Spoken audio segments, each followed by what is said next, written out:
선생님들 안녕하세요, 바닥입니다. 2021년 9월 23일 주식시황 리뷰 시작하도록 하겠습니다. 추석 연휴는 잘 보내셨나요? 일단 오늘 코스피나 코스닥 지수가 그렇게 좋진 않았지만 이 좋지 않았던 게 추석 연휴 동안 있었던 이 헝다그룹발 쇼크로 인해서 이제 중국 지수나 미국 지수가 많이 빠진 상황에서 우리는 그래도 추석이라는 기간을 통해서 다행히 악재를 막 좀 피해갈 수 있었는데, 물론 이제 악재가 끝났다라는 건 아니지만 그래도 좀 조상님들이 도와주지 않았나 싶은데요. 이제 우리가 이제 궁금한 것은 여기서 지수가 이 코스피나 코스닥 지수가 이 헝다그룹으로 인해서 다시 한번 떨어지게 되느냐, 이게 제2의 리먼 사태가 되느냐, 혹은 헝다그룹만의 문제고 다시 지수는 상승을 할 수 있겠다라는 그런 입장이냐. 결국 두 가지겠죠. 결국 방향성은 이게 참 어려운데, 이래서 어려운 것 같아요. 그래서 요즘 뉴스 나오는 게 헝다그룹이 제2의 리먼이다, 아니면은 진짜 헝다그룹의 문제로 나뉘면서 단순 조정으로 끝이 날 것이다, 이런 게 참 이게 예측의 영역이 되는 거죠. 근데 주식으로서 주식을 하면서 이 예측을 하는 거, 특히나 지수를 예측하는 거는 정말 좀 힘들지 않나 생각합니다. 물론 예측을 해서 맞으면은 큰 돈을 벌 수 있고 해서 좋긴 한데, 근데 또 틀려버리면은 이 시장에서는 좀 퇴출이 될 수 있기 때문에 결국에는 대응의 문제가 될 수 있겠다 생각하거든요. 그래서 이따가 영상 뒤에는 리포트 같은 것들 몇 개 좀 보면서 제 의견을 말씀드리고, 그다음에 이제 선생님들께서 생각하고 있으신 그런 방안에 따라서 이제 매매를 진행하면 되지 않을까 싶습니다. 그래서 첫 번째로는 매매 종목 리뷰를 좀 하고, 그다음에 관심 종목 리뷰, 시황 코멘트, 그리고 마지막으로 9월 24일 목요일날 매매, 잘못 말했네요, 9월 24일 금요일날 매매 전략 한번 보도록 하겠습니다. 오늘 매매한 거는 얘도 오늘도 좀 손들이 계속 나갔는데 한 연이어서 계속 손들이 나가는 것 같아요. 일단 매수하고 얘도 여기서 거의 저점 구간에서, 저점은 아니죠, 그러니까 제가 여기를 손절로 잡았거든요. 그러니까 매수를 여기서 했고 손절을 여기서 잡았는데 거의 아침부터 장이 빠지면서 시작을 했는데 그때 손절이 나가버렸습니다. 그래서 마이너스 5% 정도 손실이 발생했고요.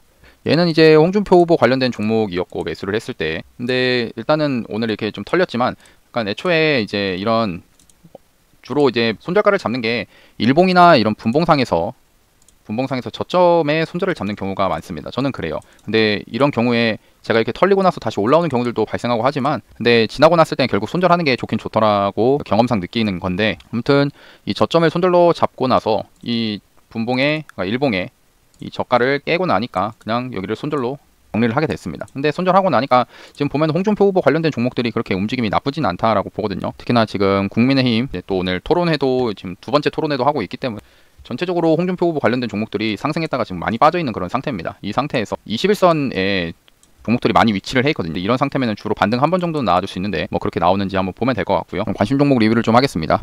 일단 DPC인데요. DPC는 아직도 매수가 안 됐어요. 14,000원인데 14,000원 진짜 오지는 않는 것 같습니다. 되게 늦게 오는 것 같은데요. 근데 뭐 아직 기다리면 이제 올 것 같아서 한번 기다려 보겠습니다. 그다음 인성정보는 결국에는 이제 주가가 이제 내리막길로 이렇게 내려가네요. 그러니까 얘 같은 경우에는 우리 밑에서 2,945원 있죠.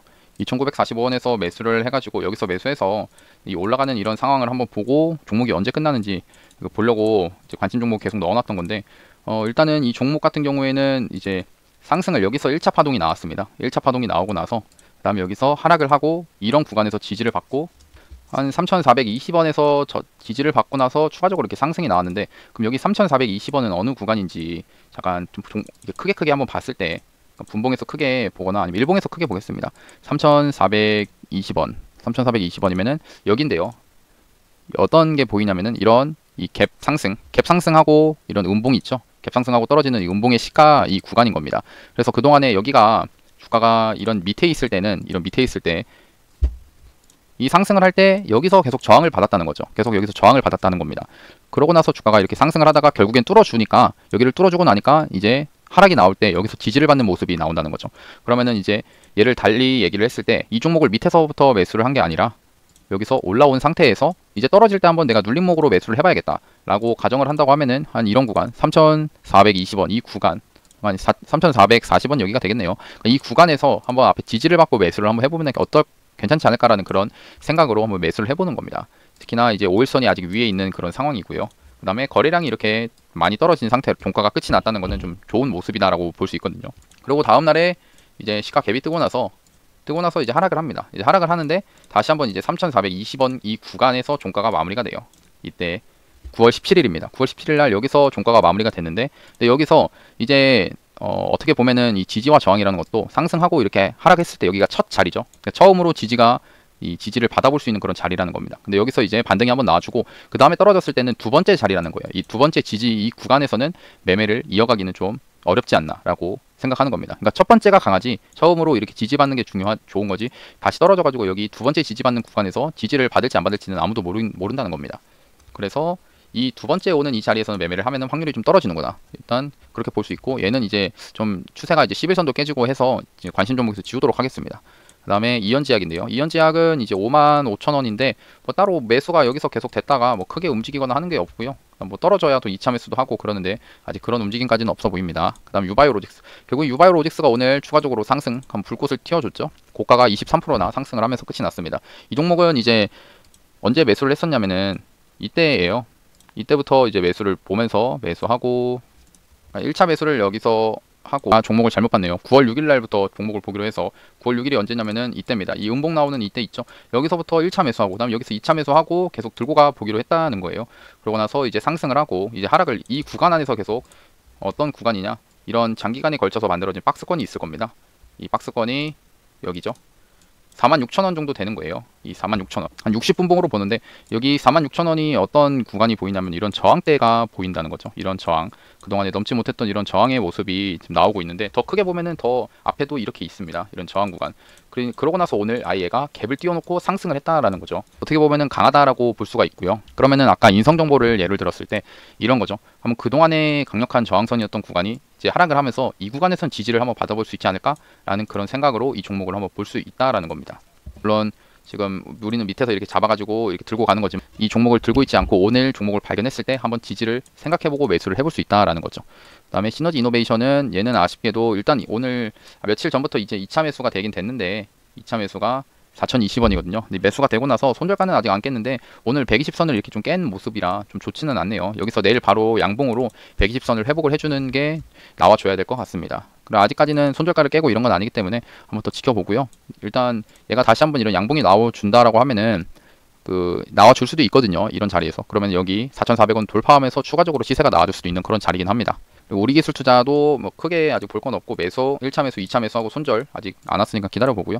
그 다음에 노랑풍선입니다. 노랑풍선도 참 강하죠. 여기서 우리 매수를 했고 그다음 추가적으로 이렇게 상승이 나왔는데 오늘도 이제 아래 꼬리가 달리면서 15,000원 구간에서 지지를 받고 상승이 나와줬는데 여기는 뭐 어떤 특징이 있었을까 한번 보면은 이런 거 그냥 앞에 흔적들을 보는 거예요. 사실 차트라는 게 그냥 이 상승을 하고 여기서 처음 지지를 받았던 구간 있죠. 앞에서 이게 앞 구간입니다. 그러니까 7월 26일 날 여기서 지지를 받고 나서 상승을 하고 다시 이제 하락을 하다가 다음에 지지를 한번 받았는데 결국에는 여기가 깨져버렸죠. 깨지고 나니까 이 구간이 좀 저항대의 역할을 해준다라는 거였습니다. 그러니까 저항대의 역할을 하니까 결국엔 주가가 상승했다가 아까 여기서 이제 조정이 왔을 때 여기서 처음 조정이 오고 이런 지지와 저항, 그러니까 여기서 지지를 받고 올라갔다라고 볼 수 있다는 거죠.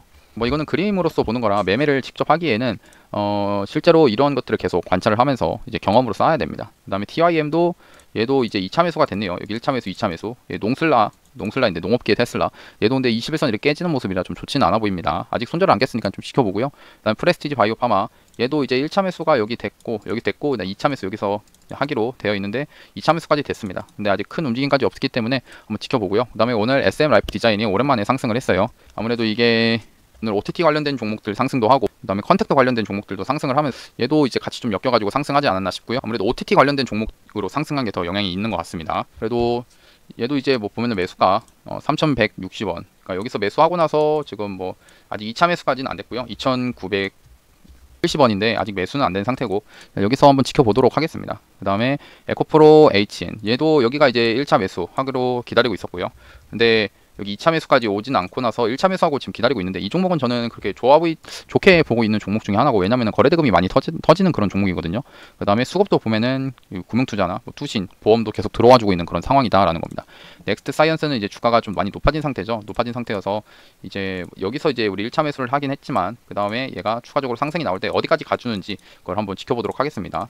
지켜봤을 때도 얘도 똑같은 거예요. 이런 저항 구간 있죠. 여기 저항 구간을 이제 돌파를 이제 다시 해줬다는 겁니다. 오늘 이렇게 했으면은 여기서 한번 지지를 받을 걸 생각하면서 매수를 장중에 왠지 이런 구간에서 이런 저점 구간에서 한번 해볼 수 있지 않을까, 눌림목 구간에서 해볼 수 있지 않을까라고 한번 생각해 볼 수 있다는 겁니다. 다음 동진 세미캠은 너무 올라가가지고 이렇게 떨어지는 거를 한번 기대해봐야 될 것 같고요. ST팜도 얘도 이제 1차 매수, 여기 1차 매수, 2차 매수 되었는데 뭐 크게 움직임이 없네요. 일단 없지만 그래도 한번 들고서 가보도록 하겠습니다. 다음 대원미디어, 대원미디어도 오늘 여기 1차 매수 계속 기다리고 있는데 아직 오진 않았고요. 그다음 동아화성 같은 경우에는 여기 1차 매수가 됐고요. 그 다음에 오늘 2차 매수까지 됐는데 아직 손절가까지 깨진 않았습니다. 근데 21선이 좀 깨진 모습이라 좀 조심은 해야겠다. 물론 이제 손절가가 있기 때문에 그냥 매매를 한번 해보는 겁니다. 높은 구간이 되겠지만요. 그래도 21선을 오늘 깼지만 다시 내일 양봉으로서 회복을 해주는 모습이 나와줄 수도 있습니다. 그럼 두 번째로 시황 코멘트를 좀 하겠습니다. 일단 첫 번째로 23일 밤, 그러니까 오늘 새벽이었거든요. 그러니까 새벽 3시 반에 FOMC 회의 결과가 어떻게 나왔냐. 일단 테이퍼링 11월에 발표를 하겠다라는 겁니다. 그러니까 11월에 하겠다가 아니라 발표를 하겠다는 거예요. 이번에 그냥 언급이 안 나왔다라고, 그러니까 테이퍼링 얘기는 했지만 직접 하겠다 이게 아니라고 11월 달에 발표를 하겠다라는 얘기고 되게 애매모호한 말이에요. 발표를 하겠다 이런 게. 근데 이 말을 들어봤을 때 11월에 발표를 하면 결국에는 시행은 12월부터 한다라는 거고요. 그래서 제가 볼 때는 그래도 긍정적인 이슈지 않나라고 생각하고, 그래서 시장은 이제 단기 약재 소멸로 봤고요. 이제 다우 같은 경우에도 22일, 그러니까 이거 보면은 어제 양봉으로서 끝이 났고, 그 다음에 나스닥도 진짜 나스닥이 강하긴 강해요. 앞에서 개파락을 이렇게 크게 했는데도 이런 양봉으로서 이제 주가가 이 음봉보다 높아지는 이런 상황이 만들어지긴 했습니다. S&P도 그렇고. 근데 이거 보면은 지수나 우리나라 코스피나 코스닥 지수를 또 보고 미국 지수도 이제 확인을 하면은 그래도 조금 위태위태한 자리긴 합니다. 워낙에 고점인 자리이기 때문에 이 고점이기 때문에 저 헝다 이슈로 해가지고 조정을 한 번 더 밀 수도 있다라고 생각도 드는데, 근데 참 그러고 나서 지금이 여기서 조정이 끝일 수도 있겠다라고 생각도 하고, 이게 참 얘기하기가 힘들긴 합니다. 제 의견을 얘기하면 일단 헝다그룹 얘기를 해야 되는데, 그러니까 제2의 리먼이냐 헝다그룹 문제냐, 저는 제2의 리먼까지는 아니다라고 생각하고 헝다그룹의 문제라고 생각은 하지만, 아까 말했듯이 지수가 고점에 있어가지고 언제든지 이런 단기적인 조정을 줄 수 있다라고 생각합니다. 그러고 나서 단기적으로는 조정이 있지만 다시 장기적으로는 한 번 더 한 차례 상승이 더 나아질 수 있다라고 저는 생각하거든요. 근데 여기서 제 의견이 틀려버리고 이런 뭐 우리 코스피나 코스닥의 전저점이나 이런 구간을 깨면은 결국 손절을 해야 되지 않나 싶긴 합니다. 그래서 결국 이제 본인이 이제 선택을 해야 되는 구간이지 않나라고 생각하고요. 다 그나마 다행인 거는 오늘 지금 저녁에 미국 선물이나 유럽 선물 지수를 봤을 때 그래도 이번에 FOMC 회의 결과가 긍정적으로 나와가지고 지수가 좀 상승을 하고 있다라고 보여집니다. 일단은 여기 US 테크 100이 나스닥인데요. 그래도 플러스로 좀 찍혀 있고, 영국 지수인데요. 이게 독일부터 해서 뭐 스위스, 이탈리아, 프랑스 이런 것들. 아까는 그래도 플러스 1% 이상 뜨긴 떴는데 좀 빠지긴 빠졌네요. 그래도 뭐 시장에서는 조금은 좋게 보고 있지 않나라고 생각하고요. 그래서 리포트들을 잠깐 비교를 하면은 이제 제2의 리먼이냐 리포트라고 얘기하는 분들은 지금 이제 지수가 살짝 이제 올라가고 있죠. 근데 이 올라가는 게 그 리먼 당시에도 일부러 주가가 조금 상승을 시켜놓고 그 안심을 시켜놓은 다음에 그 다음에 리먼 이쪽 해서 주가를 팔기 위해서 올리는 것이다라는 그런 의견이 있고요. 그러니까 이제 시스템을 건드린다라는 그런 내용으로서 금융 시스템이 망가지고 할 것이다, 그런 얘기들이 나오는 거고, 반대로 중국 헝다그룹 이게 여전히 개별 기업 이슈라고 보는 이유 세 가지가, 메리츠증권 이거 애널리스트 분께서 얘기하신 게, 첫 번째로 중국 관련 크레딧 시장이 양호하다라는 것이고, 그러니까 양호하다라는 거예요. 그다음에 중국 부동산 개발 기업의 주가가 디커플링이 심화됐다는 건데, 이 얘기는 중국은 현재 기업을 부채 비율에 따라서 3단계로 나뉘는 상황인데, 헝다그룹은 원래부터 이 불량한 레드 등급이었다는 겁니다. 그리고 그래서 나머지 개발사들은 괜찮은 모습이고요. 그다음에 헝다가 이제 파산을 하더라도 리먼 브라더스처럼 금융 시스템에 미치는 영향이 제한적일 것이다라고 얘기하면서 리먼까지는 가지 않겠다. 그리고 헝다그룹의 3천억 달러 부채는 지금 이제 부채죠. 이게 전체 상업은행의 대출 잔고 1%에 불과하다라는 그런 얘기로 해서 그냥 헝다그룹만의 이슈로 끝이 날 것이다. 이렇게 되면은 어떻게 보면 지금 조정이 나오고 다시 지수가 상승이 나와줄 수도 있다라는 거죠. 그래서 제 입장에서는 사실 이렇게 보고는 있습니다. 그냥 지금 어차피 그냥 개별적인 이슈라고 보고 생각은 하지만, 워낙에 이 주식이라는 게 리스크가 있기 때문에 대응은 좀 그래도 대응할 만한 뭐 현금을 좀 가지고 있다던가 뭐 그런 식으로 대응을 해야 되지 않나 싶습니다. 그럼 세 번째로 상한가 및 시간의 특징주를 봐야 되는데, 그 전에 일단 코스피 잠깐 보겠습니다. 코스피 오늘 마이너스 0.41%로 이제 하락을 하면서 끝이 났지만 그래도 종가상에 주가를 올려주면서 이런 양봉을 만들어줬고요. 다행히 지금 오늘 외국인이 좀 들어와주는 이런 모습이라 좀 좋습니다. 특히나 지금 봐야 될 거는 환율을 봐야 되는데, 일단 먼저 환율 전에 코스닥은 오늘 마이너스 0.94%로 빠졌고요. 대신에 외국인과 기관이 매수를 좀 들어왔고, 오늘 오히려 이제 마이너스 이 상태에서 개인들의 투매가 좀 이어지지 않았나 싶습니다. 코스닥 이게 수급인데요. 지수가 이거 검은색입니다. 지수가 이렇게 하락을 할 때 확실히 영향이, 그동안은 여기까지만 봤을 때는 이 구간에서 봤을 때 이 파란색이 외국인입니다. 이 파란색 외국인 구간에서 보면은 외국인이 조금 그래도 매수를 하고 있는 그런 상황이었는데, 물론 장중에 좀 팔았지만 이 상황에서 지수가 갑자기 외국인이 그렇게 많이 팔거나 하진 않았지만 갑자기 이렇게 많이 떨어졌다는 겁니다. 근데 이거를 봤을 때 왜 이렇게 많이 떨어졌냐, 그거를 보면은 일단 기관은 계속 매수를 해줬었고, 근데 개인이 이제 좀 아침에 이게 빠질 때 사주다가 다시 이렇게 빠지는 모습에 개인의 그냥 이제 심리적인 압박 때문에 좀 개인들이 좀 매도를 한 게 없지 않아 있다라고 생각합니다.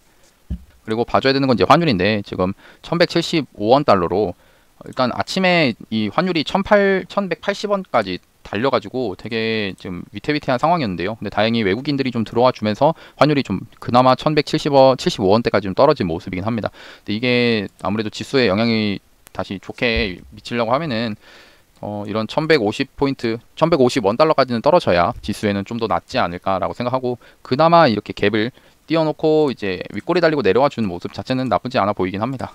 일단 계속 봐줘야 되는 거는 결국에는 저런 환율도 봐줘야 된다는 겁니다. 그럼 세 번째로 상한가, 시간의 특징 좀 보겠습니다. 첫 번째로 팜젠사이언스, 엑세스바이오가 mRNA 백신 바이오 시밀러 공동 개발에 나선다는 이슈로 해서 이제 상승을 좀 해줬는데요. 일단 팜젠사이언스가 대장으로서 상승을 했습니다. 상한가를 갖고 그 다음에 엑세스바이오가 추가적으로 상승을 했는데 특징으로 보면은 얘는 이제 갭을 띄워놓고 120선 위에서 갭을 띄워놓고 상한가를 만들었고 엑세스바이오는 120선을 못 뚫은 그런 모습입니다. 그래서 되도록이면 매수를 한다고 하면은 팜젠사이언스 쪽을 좀 보지 않을까 싶고요. 얘가 대장으로 보여지니까요. 그 다음에 이번에 오징어 게임 요즘 계속 얘기가 나오고 있죠. 킹덤을 또 넘었다라는 겁니다. 그래서 관련된 종목 버킷 스튜디오가 상한가, 얘가 버킷 스튜디오 그러니까 오징어 게임 관련된 종목을 계속 찾고 있는 어디 관련 종목이 크게 없더라고. 근데 이정재 배우 이 소속사 지분을 또 이게 버킷 스튜디오가 갖고 있다라는 그런 이슈 때문인지 오늘 얘가 상한가를 좀 갖고요. 좀 되게 강한 것 같습니다. 쇼박스도 그렇고 에이스토리도 그렇고 추가적으로 이렇게 상승이 좀 나와준 그런 모습이었고요. 그다음에 셀트리온 미국 국방부에 코로나 진단키트 공급을 한다라는 이슈로 최대 7,382억 원 규모로 이제 공급을 하는 건데 휴마시스가 대장으로서 갔고요. 25% 정도 상승을 하면서 대장으로서 갔고 그다음에 바이오톡스텍, 셀트리온 제약 그 다음에 셀트리온 헬스케어가 갭을 띄워놓고 좀 빠지는 그런 모습이긴 합니다. 그러니까 종목들 봤을 때는 제가 보면은 이제 휴마시스랑 그 다음에 셀트리온 제약이 모습이 두 개가 좀 비슷한 모습으로 가지 않았나 싶고요.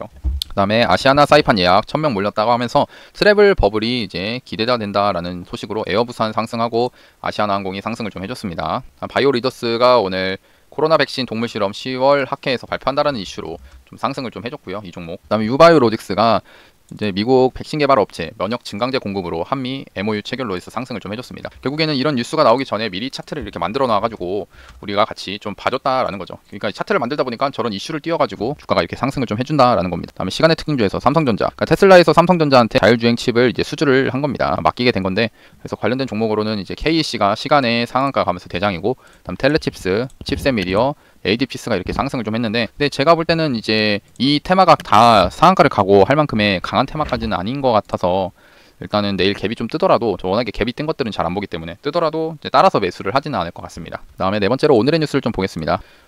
지금 이제 광주나 전남이 이번 주에 호남 이제 경선이 있는데요. 현재 이낙연 후보랑 이재명 후보, 지금 이낙연 후보가 이제 호남에서는 좀 강하게 보인다라는 걸로 혼전이 있고요.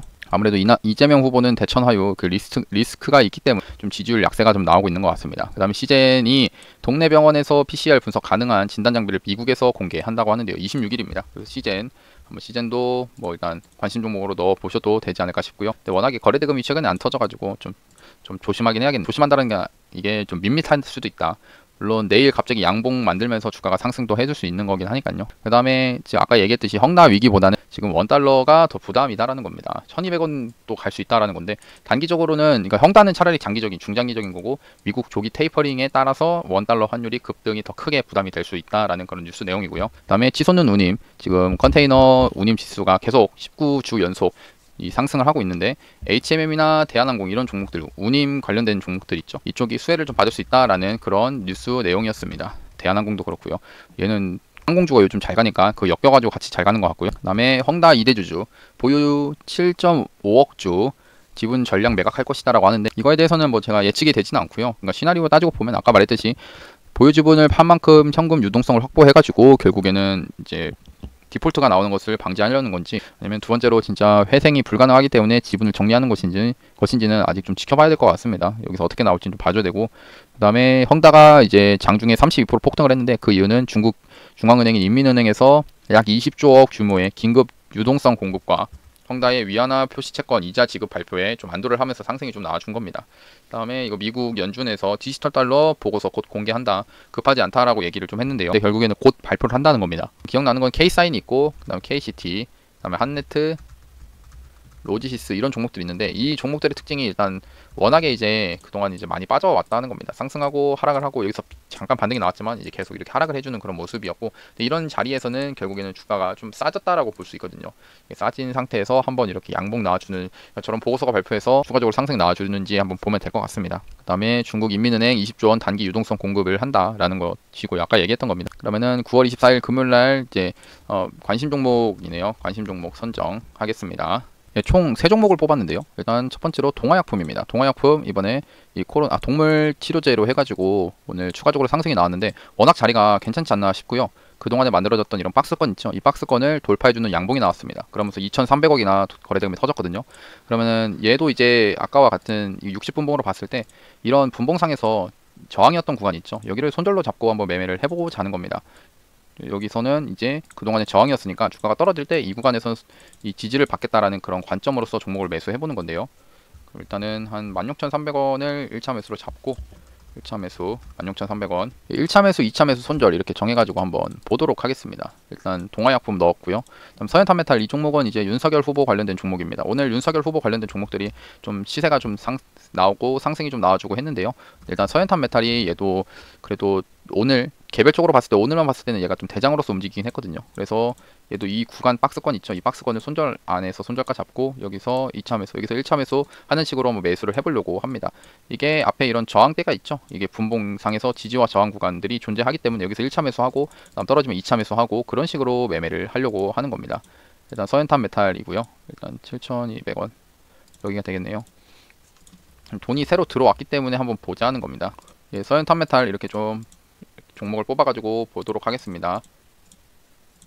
다음에 아이진인데요. 아이진도 예전에 한번 강하게 상승을 했던 그런 종목이고 거래대금도 터질 때 많이 좀 터지던 그런 종목인데요. 이 종목이 이제 선을 이렇게 그으면은 어떤 게 보이냐면은 그동안에 이런 저항이었던 구간들이 존재를 한다는 겁니다. 여기도 최근에 만들어졌던 이 저항 구간을 오늘 이 위에서 안착을 해주는 모습이 좀 나와줬거든요. 그러니까 45,000원을 지지를 받고 있다라고 보는 모습인데 그래서 이제 얘를 이제 분할로 매수를 한다고 치면은 한 이런 45,000원 구간 그리고 한 41,000 구간 여기를 한 38,000원 구간을 손절 라인으로 잡고 한번 매수를 해보려고 이 관심 종목으로 좀 뽑았습니다. 그래서 아이진도 이렇게 1차 매수, 2차 매수 가격대 이렇게 나왔고요. 아이진은 또 보면은 수급도 참 괜찮지 않나 싶습니다. 외국인이 계속 매수를 해주고 있는 그런 상황이거든요. 네, 그러면 오늘 내일 매매할 금요일 종목들까지 뽑았고 이제 오늘 영상 봐주셔서 감사하고 다음 주에 이제 유료 리딩 이제 다음 차수를 모집을 하거든요. 그거에 대해서는 영상을 한번 더 찍도록 하겠습니다. 영상 이제 도움이 되셨으면은 구독하고 좋아요, 알람 설정까지 눌러주시면 감사하겠고 그 다음에 댓글로 나는 할 수 있다 적어주시면은 꼭 하실 수 있을 겁니다. 예, 감사합니다. 바닥이었습니다.